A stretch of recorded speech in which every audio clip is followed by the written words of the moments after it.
Tiffany Justice is here, co-founder of Moms for Liberty. You watched the hearings all day. It's something that you've been talking about for a long time, fighting about for a long time. Did we learn anything in particular, or was just the usual back and forth on Capitol Hill?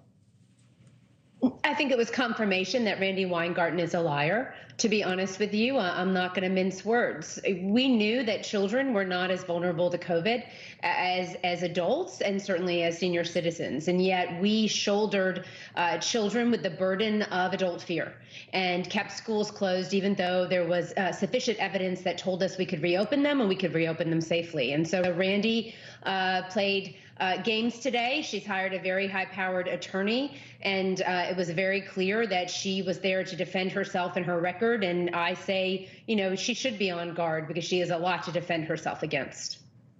And the big charge, right, is that she used her power and the teachers union's power to keep the school shut down because teachers didn't want to go to work. They would much rather get paid in full to teach from home and teach kids who are at home rather than have to actually show up at the office like the rest of us did. This is her talking about her relationship and how she talked to the CDC. Take a listen. I'm a member of Congress that sits on two committees that deal with this, the CDC. I don't have a direct number to Director Walensky. Do you? I do not talk to representatives of the government. Do you have a direct number to Director Walensky? Do I have Director Walensky's direct number? Yes. Yes, I have Director Walensky's direct number. Well, hopefully she'll give it to me too. Why is that important? Unprecedented access to scientific recommendations, medical recommendations by a political union. Michael Cloud of Texas came forward today and spoke, and his wife is a teacher, by the way, and he said that he was looking at the State of the Union by Randi Weingarten for the past 2 years, and it read like a political manifesto. They're concerned about abortion. They're concerned about Ukraine. They want government-run health care, inflation. Hold on. To be fair, though, can you blame a union for advocating for its members and for its members' best interests as they see it? Isn't that why we have these fights? Is it really fair to blame her for doing that?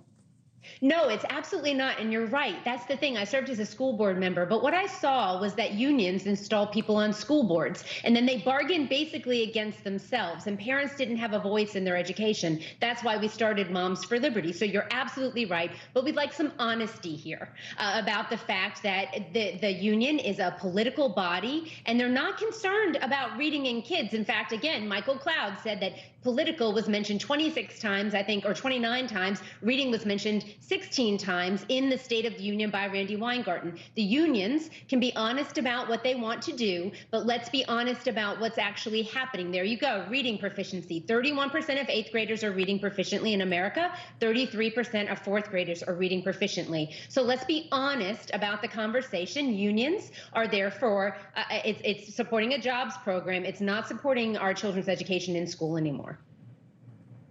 I would just hasten to ask, was the teachers' unions ever about teaching the kids? Wasn't it always about protecting the teachers?